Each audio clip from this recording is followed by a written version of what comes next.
Allahumma lakal hamdu kama hadaitana lil Islam wa 'allamtana al hikmata wal Qur'an wa syara'ta lana as-salata was-siyama wal qiyam. Wassalatan wa salaman ala sayyidina Muhammadin sallallahu alaihi wasallam khairul anam wa ala alihi wa sahabatihi tabi'in al-izam wa ala azwajihi at-tahiratil ummahatil mu'minin al-kiram wa alaina ma'ahum bi rahmatika ya arhamar rahimin amin ya rabbal alamin. Uhayyikum bi tahiyatil Islam tahiyatan mubarakatan min indillah tabaraka wa ta'ala ala wahya assalamu alaikum warahmatullahi wabarakatuh. Qala Allah Subhanahu wa ta'ala fi kitabil aziz wa na'udzu billahi minasyaitonir rajim. Bismillahirrahmanirrahim. Alladzi khalaqal mauta wal hayata liyabluwakum ayyukum ahsanu amala. Shadaqallahul azim. Alhamdulillah, terima kasih diucapkan kepada pengurusi majlis yang dikasihi lagi dihormati sahabat-sahabat pendengar sekalian. InsyaAllah malam ni di kesempatan masa yang ada, saya nak kongsikan berkenaan tentang perkongsian pada malam ini. Mudah-mudahan memberikan sedikit manfaat dan membolehkan untuk kita beramal sikit tetapi memberikan kesan yang mendalam dalam kehidupan kita. Hadirin sekalian, dalam kehidupan kita sedia maklum Allah Ta'ala menyebutkan dalam Al-Quran, dalam surah Al-Mulk ayat yang kedua, biasa kita baca setiap malam.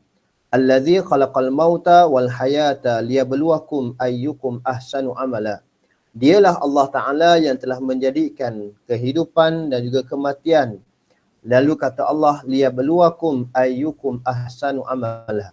Untuk aku uji kamu, kata Allah Ta'ala, mana satu amalan yang paling baik yang kamu nak bawa untuk bertemu dengan aku, kata Allah Subhanahu wa Ta'ala. Dalam ayat ini Allah Ta'ala menyebutkan kepada kita bukanlah amalan yang paling banyak yang Allah Ta'ala nak lihat, tetapi amalan yang paling baik yang kita nak persembahkan di hadapan Allah Subhanahu wa Ta'ala.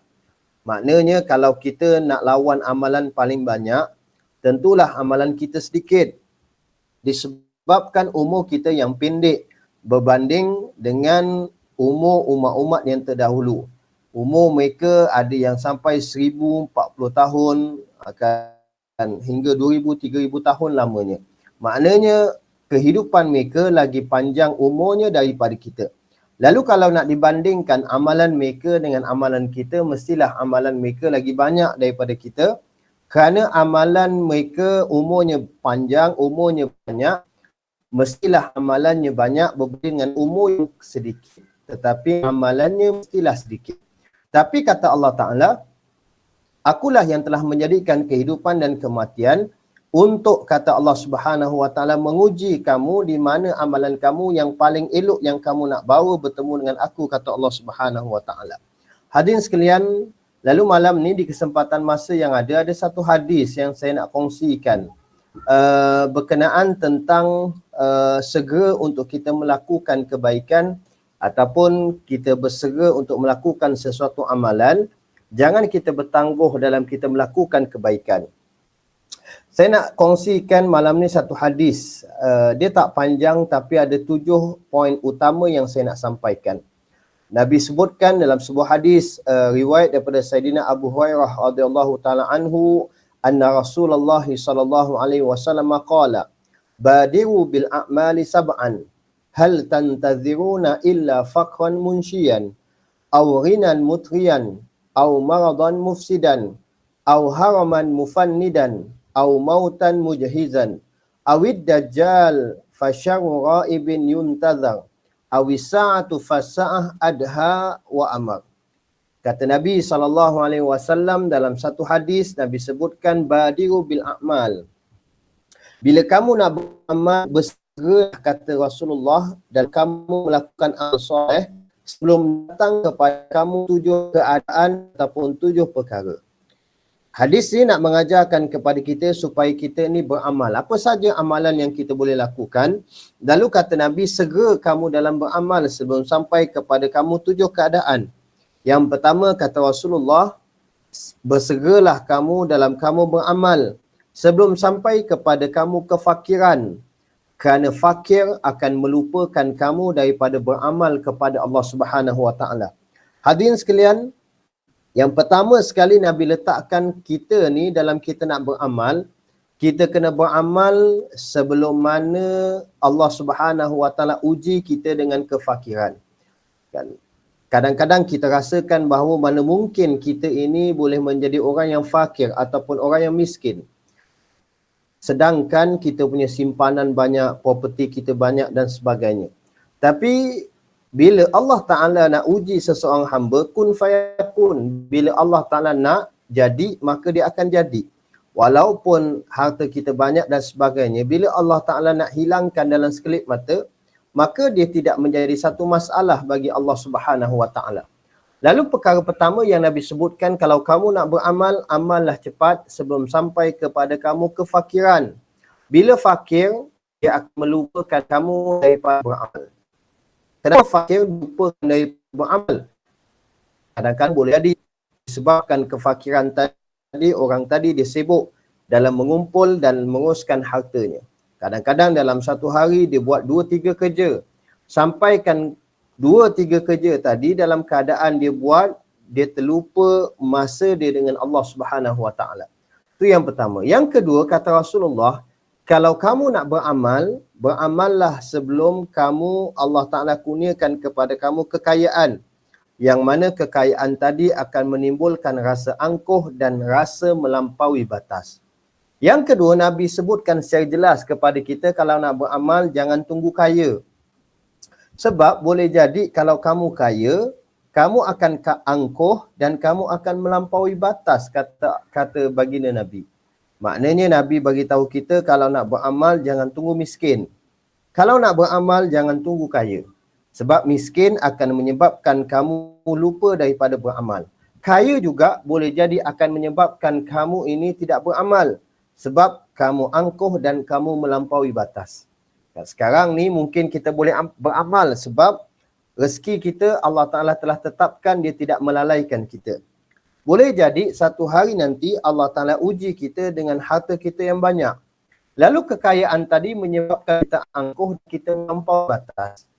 Kadang-kadang sampai ada kekayaan menyebabkan kita tidak pergi belajar, tidak pergi menuntut ilmu. Kadang-kadang dengan kekayaan yang ada menyebabkan kita ni lupa nak mengeluarkan zakat dan sebagainya.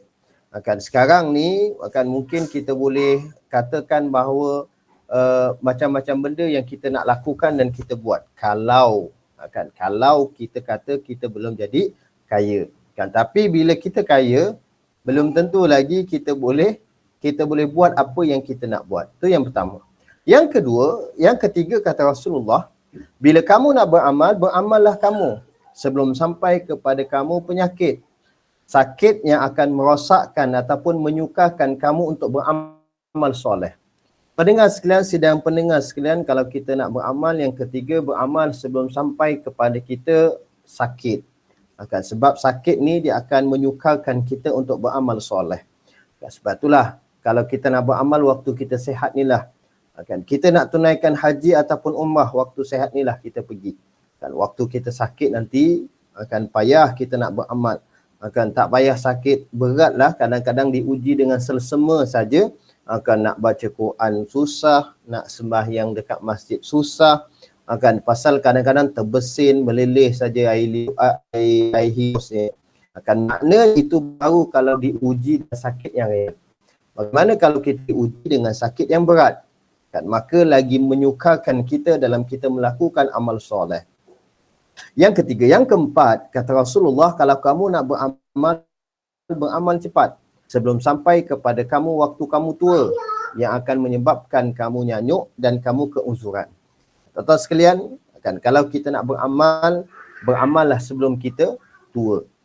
Sebab kalau kita tua, kadang-kadang Allah Ta'ala uji kita dengan nyanyuk dan keuzuran. Nak beramal, waktu kita muda ni lah kita nak beramal. Nak beramal waktu kita sedang sihat. Nak beramal jangan tunggu kita tua. Ada orang kadang-kadang dia nak beramal tunggu dia tua. Takut-takut tak ada nak tua. Tu lagi kita bimbang. Kerana itulah tuan-tuan, waktu kita tengah sihat, waktu kita tengah muda, waktu inilah kita nak melakukan amal kebaikan. Sebab itulah yang keempat disebut, kalau kamu nak beramal, beramallah kamu sebelum sampai kepada kamu waktu kamu tua, yang akan menyukarkan dan akan menyebabkan kamu payah dalam melakukan amal kepada Allah Subhanahu wa taala. Yang kelima, kata Rasulullah, kalau kamu nak beramal, beramallah sebelum sampai kepada kamu kematian, yang dia akan datang dalam keadaan tiba-tiba. Kan? Kalau kita nak beramal, Nabi sebut beramal sebelum sampai kepada kita kematian.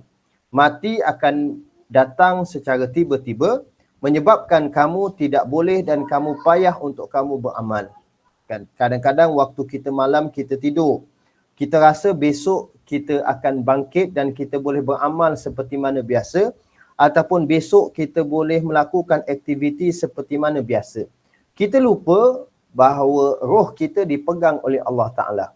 Kan? Berapa ramai orang yang meninggal, dia menyangka bahawa hari esok dia boleh melakukan ibadah, dia boleh melakukan aktiviti seperti mana hari ini. Kan besok dia dah planning macam-macam. Rupanya malam tu Allah Ta'ala takdirkan adalah malam terakhirnya. Karena itulah kita bila kita bangkit daripada kita tidur, maka diajarkan kepada kita baca Alhamdulillahilladzi ahyana ba'dama amatana wa ilaihin nusyur.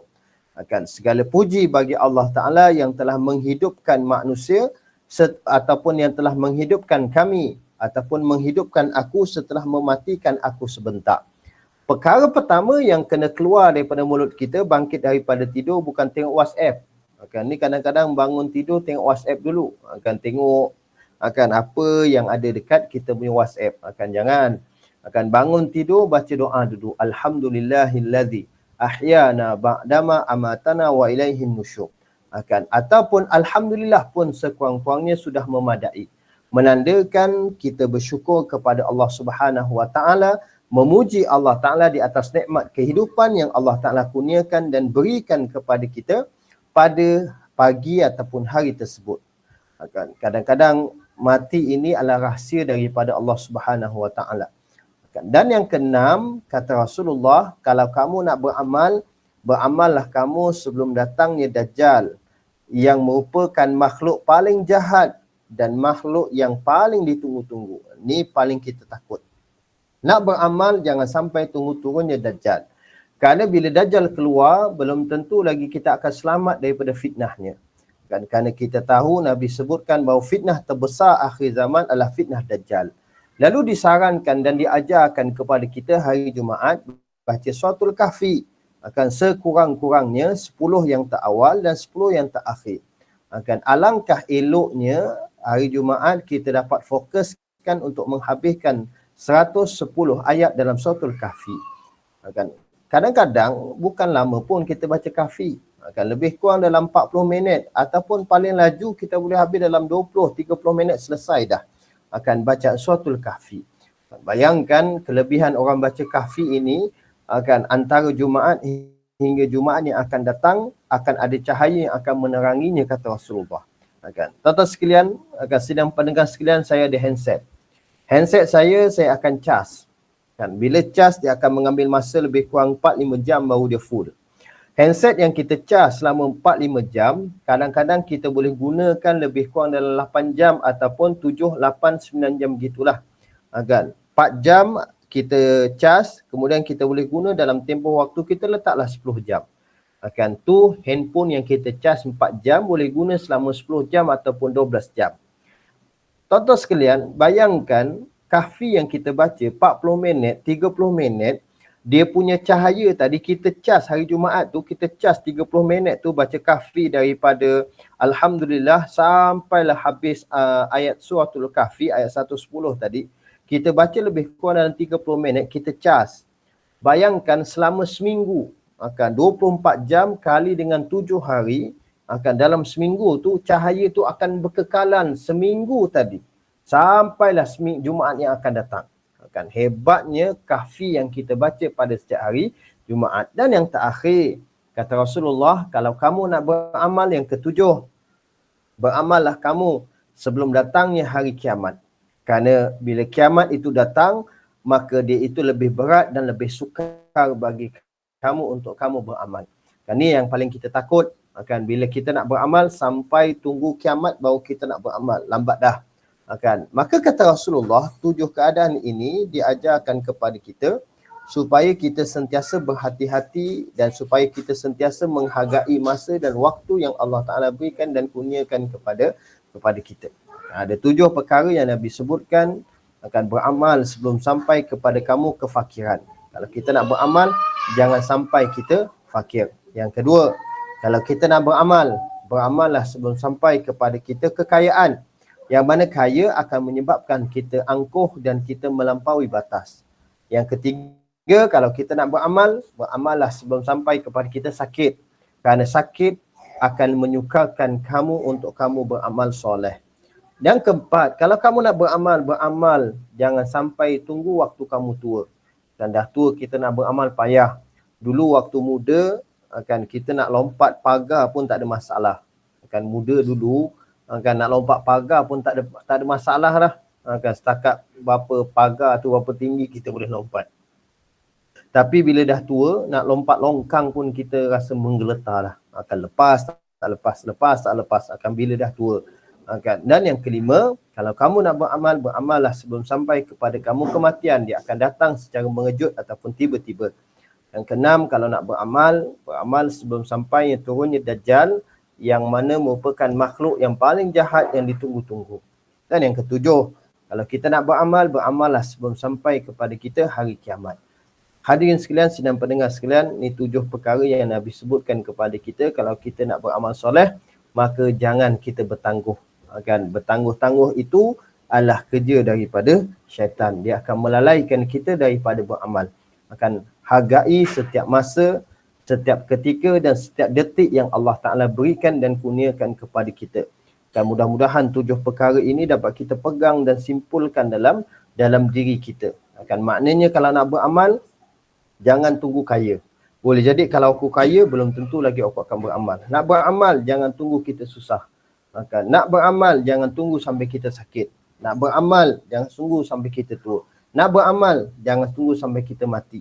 Hidup kita tak nak masuk syurga, tapi kita dah mati, sibuk nak suruh orang masukkan kita dalam syurga. Dulu hidup tak nak baca Quran, dah mati barulah suruh orang lain untuk bacakan Quran untuk kita. Dah bukan tak berguna, kurang berkesan. Sebaik-baiknya kita beramal sebelum kita mati. Nak beramal sebelum turunnya Dajjal. Nak beramal sebelum datangnya hari kiamat. Mudah-mudahan 7 perkara yang saya dapat sampaikan pada malam ini memberikan manfaat dalam pertemuan kita yang ringkas dan padat pada malam ini. Minal ladzina yastami'una al-qaula fayatabuna sanah. Saya minta maaf kalau ada ketidakfahaman, keteruan kata dan sebagainya. Mudah-mudahan 7 perkara ini saya dapat amalkan dan sidang pendengar pun dapat sama-sama amalkan. Itu saja daripada saya. Aku qouli hadza, astaghfirullahal azim li wa lakum. Assalamualaikum warahmatullahi wabarakatuh. Saya serahkan semula kepada pengurusi majlis.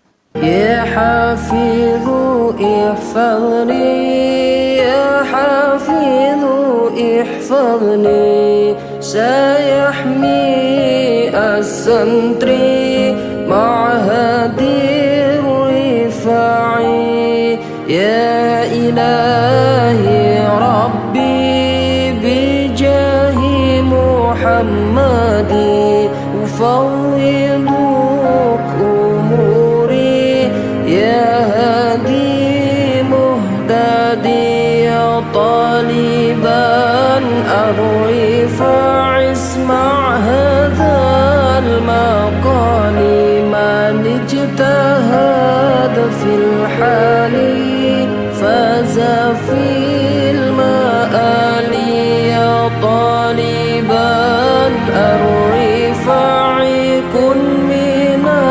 الفلاح مجتهدا طلب العلم من الكياء يا نور النور نور قلبي بالعلم والصلاة